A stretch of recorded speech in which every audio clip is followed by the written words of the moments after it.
အင်္ဂလိပ်စကားကို3လအတွင်းဒီရက်90အတွင်းပြောတတ်အောင်ကျွန်တော်တို့ဘယ်လိုကျင့်မလဲကျွန်တော်နီလန်6ခုမျှဝေပေးမယ်ဒါတွေကိုတစ်ဆိုင်မမတ်တရက်မကြံတရက်မပြတ်လုပ်မယ်ဆိုရင်အင်္ဂလိပ်စကားပြောတတ်တယ်ပထမတစ်ခုကအရေးကြီးဆုံး make English your whole life ကိုယ့်ရဲ့ဘဝတစ်ခုလုံးကိုအင်္ဂလိပ်စာလုပ်လိုက်ဆိုလိုတာကျွန်တော် TikTok ကြည့်ရဆိုရင်လည်းအင်္ဂလိပ်စကားပြောတဲ့ TikTok တွေကြည့်မယ်ကိုယ့်ရဲ့ဖုန်းဆိုရင်လည်း English လို့ပြောင်းမယ် game ဆော့ရဆိုရင်လည်း English language ကိုပြောင်းထားမယ်စက်ကားကြည့်မယ်အင်္ဂလိပ်စကားကြည့်မယ်မြန်မာစာတန်းထိုးနဲ့မကြည့်ဘူးအင်္ဂလိပ်စာတန်းထိုးနဲ့ကြည့်မယ်သို့မဟုတ်စာတန်းမထိုးဘဲနဲ့ကြည့်မယ်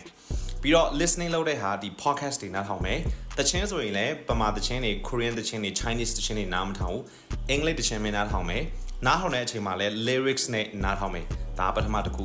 ဒုတိယတစ်ချက်က speak English every day ကိုကတယောက်တည်းဖြစ်နေတော့မှအင်္ဂလိပ်လိုပြောပါ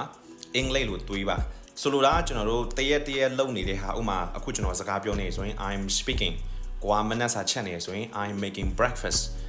ကိုဆိုင်ကမောင်းနေဆိုရင် I'm riding a motorcycle ကားမောင်းနေဆိုရင် I'm driving a car ကိုလုံနေတဲ့ဟာတွေအားလုံးကိုအင်္ဂလိပ်လိုတွေးမယ်ပြီးရင်တယောက်တည်းကိုအင်္ဂလိပ်လိုပြောမယ်ဘယ်လိုပြောမှလဲဆိုတော့ကျွန်တော်စက်ကားကြည့်ရတဲ့အချိန်ခုနကကျွန်တော်ပြောလို့ကျွန်တော်စက်ကားကြည့်ရတဲ့အချိန်မှာစက်ကားထဲမှာပြောတဲ့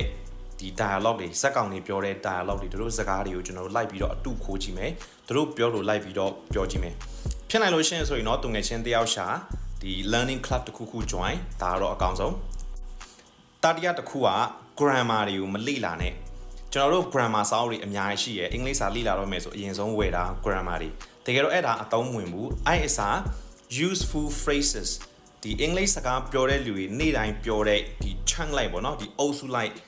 ဒီစကားစုတွေကိုကျွန်တော်တို့လေ့လာမှာဥပမာဆိုတော့ can you help me with this ကျွန်တော်ဒါနဲ့ပတ်သက်ပြီးကူညီလို့ရမလား I don't understand can you say it again ကျွန်တော်နားမလည်ဘူးနောက်တစ်ခေါက်ထပ်ပြောလို့ရမလားဒါတွေကိုအလွတ်ကျတာတော့မဟုတ်ဘူးတိထားမှာ grammar မလိုတဲ့ဟာတွေအဲဆိုတော့ grammar တွေလေ့လာတဲ့ phrases တွေကိုလေ့လာမယ်နောက်တစ်ခုကတော့အရေးကြီးဆုံးထဲမှာပါတယ် shadow practice လုပ်တယ်လို့ခေါ်တယ် shadow practice လုပ်တယ်ဆိုတာကျွန်တော်တို့စက်ကားထဲမှာရှိတဲ့အင်္ဂလိပ်စက်ကားတွေကြည့်ရချင်းအင်္ဂလိပ်စက်ကောင်တွေပြောတဲ့စကားတွေကိုကျွန်တော်တို့ပြောတဲ့လေတံအတိုင်းတို့ပြောတဲ့အတန်ထွက်တိုင်းတို့ပြောတဲ့ထုံးတွေအတိုင်းကျွန်တော်တို့လိုက်ပြီးတော့ထွက်တာ shadow practice လုပ်တာအင်္ဂလိပ်စကားတတ်ရှင်နေဆိုရင် shadow practice မဖြစ်မနေလုပ်ရမယ် shadow practice မှမလုပ်နိုင်ဘူးဆိုရင်တော့အင်္ဂလိပ်စကားပြောတတ်ဖို့မရှိဘူး